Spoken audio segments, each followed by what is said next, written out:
diberikan kemudahan oleh Allah, diberikan kemudahan masuk ke dalam surganya ketika masih hidup, orang ini senang menuju suatu tempat yang dimana dia mendapatkan ilmu agama.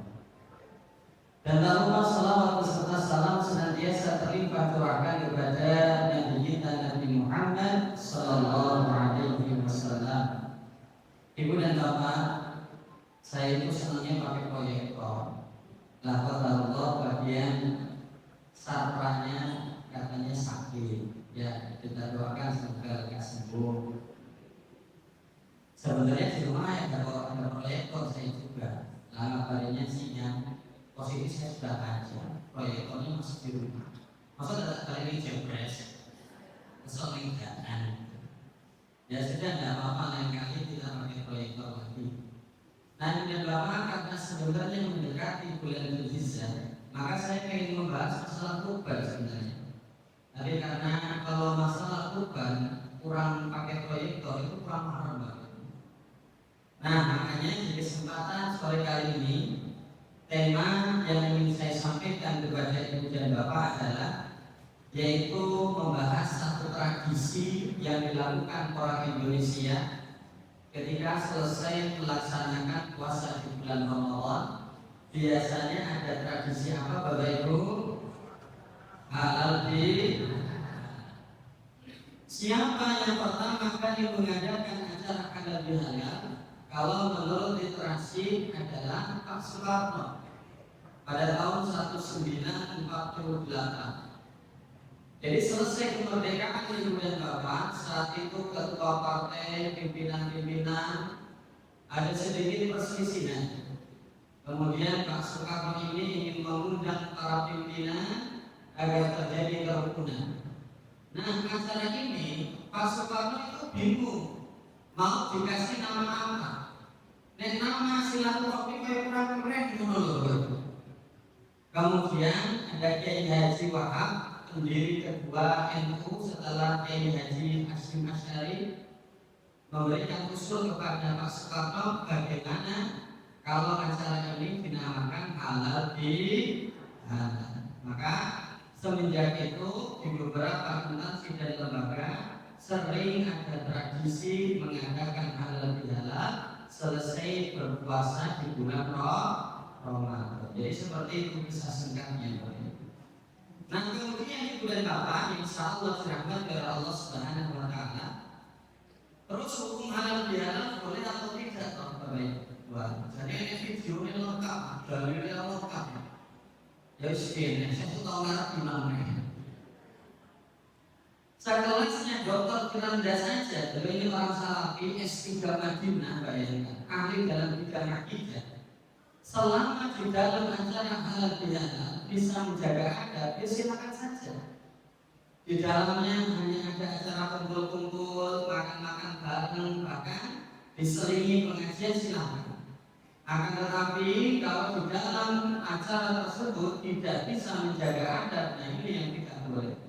Contohnya lanang wedok salaman bareng, enek campur sari plus campur sarung, itu sih bakal kerupuk ketabrak Honda, remuk dah. Nah ini bapak insya Allah dirahmati oleh Allah Subhanahu Wa Taala. Terus apa pengertian dari halal bihalal itu dan bapak? Jadi halal bihalal itu saya tegaskan kembali bukan bahasa Arab, tapi bahasa Indonesia. Nah jenengan haji atau umroh ketemu orang Arab biasa memakna halal bihalal, maka orang Arab tidak adri, saya tidak tahu karena di Arab tidak ada kalimat halal bihalal. Jadi halal bihalal adalah bahasa Indonesia yang berasal dari resapan bahasa Arab. Makanya halal bihalal sudah dibukukan di Kamus Besar Bahasa Indonesia. Jadi kalau dengan buka di Kamus Besar Bahasa Indonesia, halal bihalal adalah kegiatan maaf memaafkan yang dilakukan selesai melaksanakan ibadah di bulan Ramadan, yang dilakukan di sebuah tempat atau masjid atau auditorium yang dilakukan oleh sekelompok orang. Jadi halal bihalal bahasa Indonesia. Yang selanjutnya, apa sih makna dari halal bihalal? Ternyata di dalam websitenya Majelis Ulama Indonesia, halal bihalal itu sudah dijelaskan makna isinya. Jadi halal bihalal itu makna lengkapnya adalah kalimat lengkapnya kayak gini. Halal bihalal, ini yang baik dengan yang baik. Jadi acara halal bihalal adalah transaksi menukar kebaikan ditukar dengan kebaikan. Apa kebaikan di dalam acara halal bihalal? Yaitu menukar maaf ditukar dengan memaafkan. Itulah arti halal bihalal menurut Majelis Ulama Indonesia. Terus Pak Dede, kok kenapa acara maaf memaafkan kok diadakannya selesai puasa Ramadan? Alasannya apa? Ibu dan Bapak, ketika bulan Ramadan kita mati-matian ibadah. Siangnya kita puasa, malamnya kita tarawih, kita darus, kita sedekah, itikaf. Harapannya selesai ibadah di bulan Ramadan, ibadah kita ini diterima oleh Allah. Makanya di dalam kitab Latiful Ma'arif halaman 232 dijelaskan bahwasannya ulama atau sahabat atau orang soleh zaman dahulu ketika selesai bulan Ramadan, thumma yad'una Allah sita asyhur, mereka banyak berdoa kepada Allah selama 6 bulan selesai dari bulan Ramadan. Selesai Ramadan bulan apa? Syawal, dihitung 6 bulan mundur ya. Syawal, Dzulqa'dah, Dzulhijjah, Muharram, Safar, Rabiul Awal. Jadi sampai bulan Rabiul Awal ternyata para sahabat berdoa kepada Allah yang isinya anjataqabbalahu minhum, memohon kepada Allah agar ibadah di bulan Ramadan diterima oleh Allah. Makanya ketika hari raya Idul Fitri, ketika para sahabat bertemu, mereka mengucapkan dalam kitab Fathul Bari dijelaskan, taqabbalallahu minna wa minkum, semoga amal soleh saya dan panjenengan diterima oleh Allah. Lah hubungannya apa dengan halal bihalal dan diterimanya amal soleh? Pak Bede, hubungannya apa? Ternyata ibu dan bapak, kalau urusan panjenengan dengan Allah, kalau jenengan berbuat dosa yang hubungannya dengan Allah, melanggar larangan, tidak mau melaksanakan perintah, urusannya rampung, jenengan taubat dan nasuha, istighfar, kemudian beramal soleh, urusannya rampung. Makanya amal soleh itu bisa menghapus dosa kita, sebagaimana di dalam tafsir Al-Qurtubi. Kenapa Ramadan itu asal katanya dari syiddatul ramdan, panas yang terik? Karena li'annahu yarmadun, bulan Ramadan itu waktunya membakar dosa bil amali sholih, dengan amalan soleh. Jadi kalau urusan kita dengan Allah, kalau bertobat dan beramal soleh, urusannya rampung. Tapi kalau dosa kita kepada sesama manusia, Allah tidak akan memberikan ampunan kecuali kita kudu minta maaf. Makanya dalam Quran surah Al-A'raf ayat 199, Fudil akhlak, jadilah kita orang yang bermaaf. Kenapa? Karena perbuatan zalim kita kepada sesama manusia menyebabkan amalan-amalan soleh kita itu sulit diterima oleh Allah, Bu. Contohnya jenengan kosong nyawa, jenengan beribadah kepada Allah, puasa nyawa. Tapi pas kosong ternyata panjenengan mulutnya tidak bisa dijaga, masih hobi ngerasani orang, masih hobi memfitnah orang, berdusta, kemudian tangan panjenengan juga dijaga, cekotil neng pasar barang, kemudian bahkan ngamplengi wong lah. Kata Nabi Muhammad Sallallahu Alaihi Wasallam dalam riwayat Bukhari, man lam yada qaula zuhri wal amal bi. Barang siapa orang ini sregep ibadah puasa kepada Allahnya baik, tapi mulutnya dia suka ganggu orang, tangannya suka ganggu orang, falaisa lillahi hajatun. Allah tidak butuh puasa. Oh malah perbuatan zalim kita kepada sesama manusia membuat amalan soleh kita sulit diterima oleh Allah. Makanya ibu dan bapak yang insya Allah dirahmati oleh Allah, termasuk bu,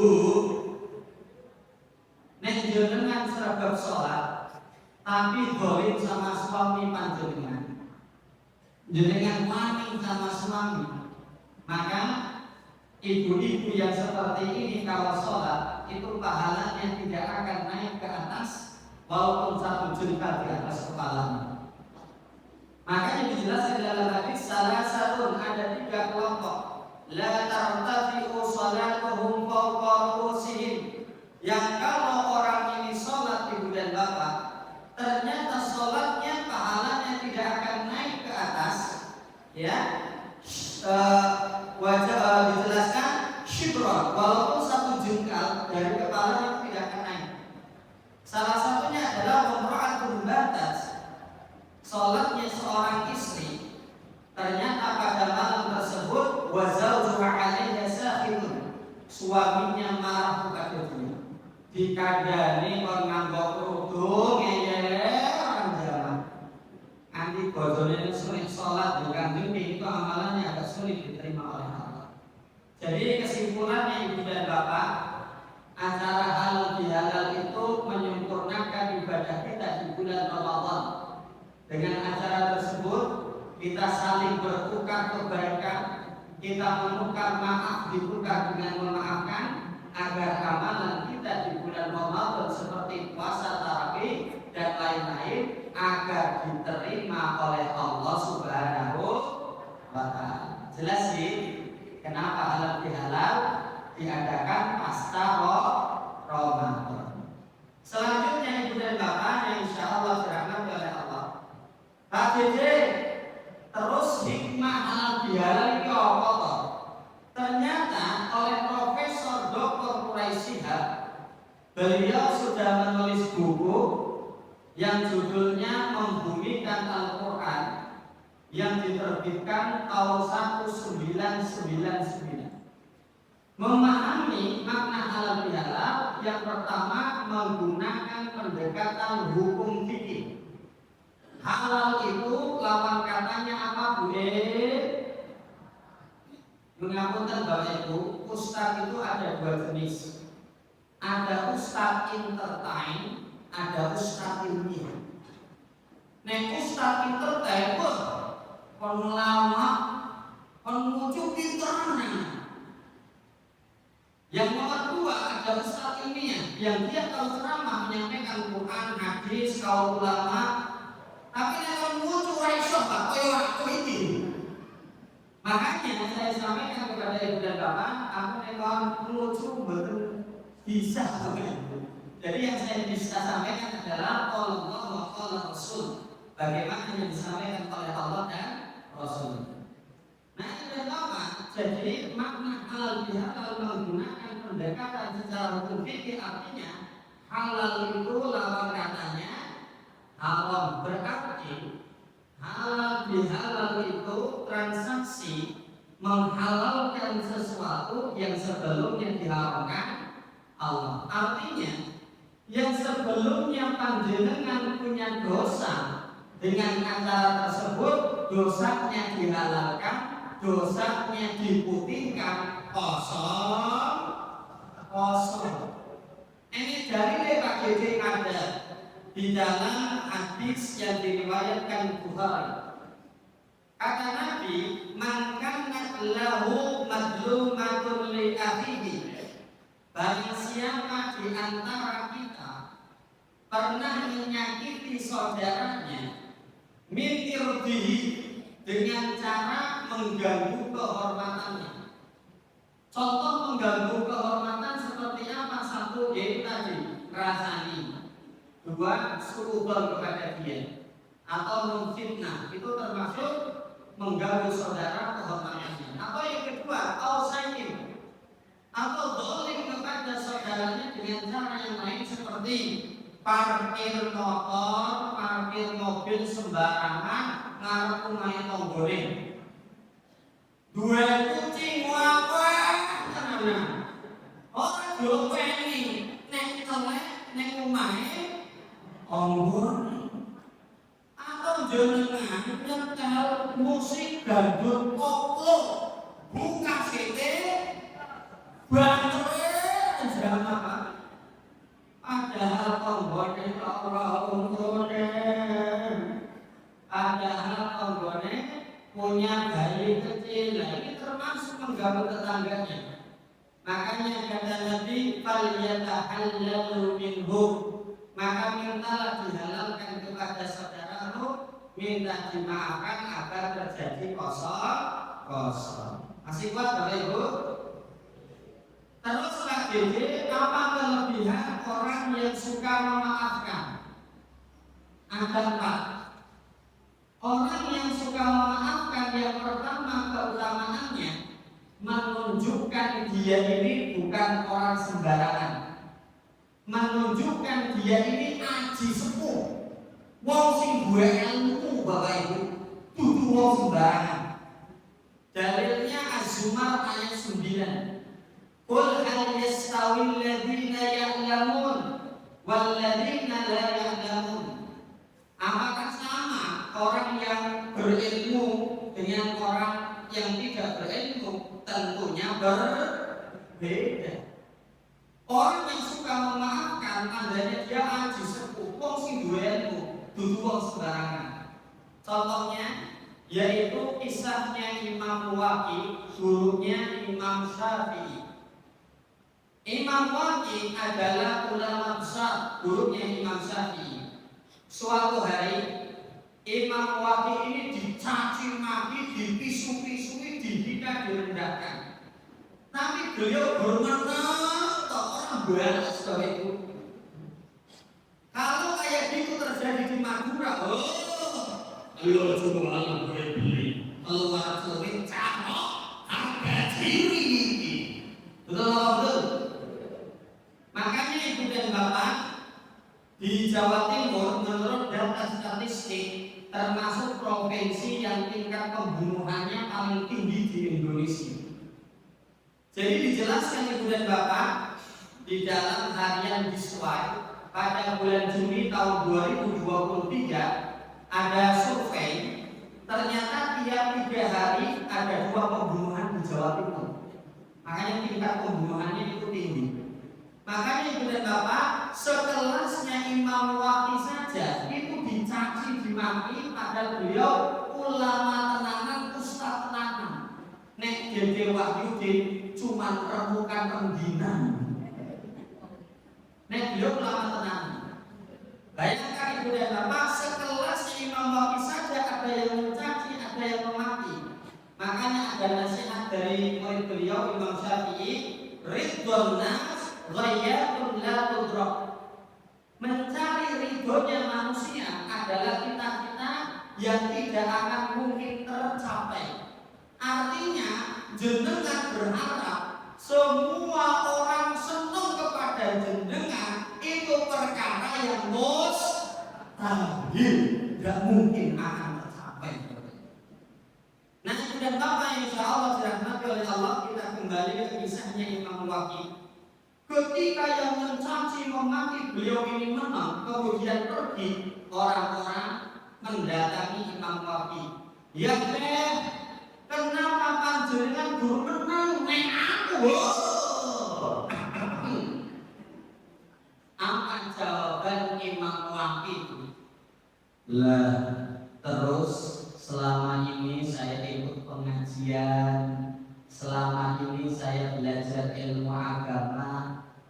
fungsine nggo disenggol sithik misu-misu ngamuk isin kanggo jenggote. Betul apa betul? Berarti selama ini pengajian belajar ilmu agama raine bekas. Wasallallahu. Makanya orang yang bisa memaafkan ngaji sepuh bagi hukum sing ilmu, dulu sembarangan. Nah ini adalah apa yang insya Allah dirahmati oleh Allah. Makanya Albert Einstein seorang ilmuwan, walaupun nonis, beliau memberikan sebuah kata-kata bijaksana. Orang yang lemah kalau disakiti pasti balas dendam. Kalau orang yang kuat nek disakiti dia akan memaafkan. Tapi kalau orang yang cerdas, wong sing duwe ilmu, nek disakiti dia akan mengabaikan. Orang juga kasarmu. Kenapa? Karena wong pinter, wong sing duwe ilmu punya prinsip, sapa sing nandur ya bakal ibu baik sama Dede Wahyudi, maka Dede Wahyudi itu akan baik sama ibu. Tapi kalau ibu jahat sama Dede Wahyudi, maka Dede Wahyudi tetap baik sama ibu. Kejahatan ibu akan dipupus oleh Allah. Hati-hati bapak. Ada dalilnya pakai warna. Dalam hadis riwayat Bukhari dan Muslim, suatu hari Nabi Muhammad pernah didatangi seorang laki-laki curhat. Ya Rasulullah, inna li qarabatan. Ya Rasul, saya ini memiliki saudara dekat. Usiluhum wa yaqta'uni. Saya senantiasa menyambung tali silaturahim dengan dia ya Rasul. Tapi dia memutuskan terus. Aku dolan yang main dari malahan pergi. Saya main ke rumahnya bawa makanan disuntak. Oke tak? Wa uqsimu ilaihim wa yusi'unna ilayya. Ya Rasulullah, saya senantiasa baik kepada dia. Dia pinjam motor punya saya nyok. Walaupun pulangnya bensinnya wis diharing, asik ora nesu. Dia pinjam mobil saya nyok, walaupun pulangnya mobilku barek. Sepione lang sisi barang, aku ora nesu. Wa ahlumu anhum wa yajhaluna alayya ya Rasulullah. Saya tidak pernah cari gara-gara dengan saudara saya, tapi saudara saya boleh berkorok. Apa-apa dari masalah? Apa jawaban Nabi Muhammad? Faqala la in kunta kama qulta. Wahai saudaraku, seandainya apa yang kau katakan sebagaimana apa yang kau perbuat, artinya kowe ora ngapusi, pakaian nama tusifuhumul man. Engkau ini seperti memasukkan pasir panas ke dalam mulut saudaramu. Sopo sing nandur bakal mundur. Sing tenang ya Bu. Bisa diterima nggih? Nah itu adalah apa yang insyaallah dirahmati oleh Allah Subhanahu wa taala. Hati-hati ittaqi da'watal mazlum. Berhati-hatilah dengan doanya orang-orang yang terzalimi. Akhirnya saya buktinya digolongi berdoa, ya wonge malahan sehat, rezekine malahan lancar. Ibu dan bapak, intinya kalau kita disakiti berdoa, proposal doa kita naik ke langit langsung di ACC oleh Allah. Cuman SK turunnya itu udah harus hari itu, SK turunnya udah harus bulan itu.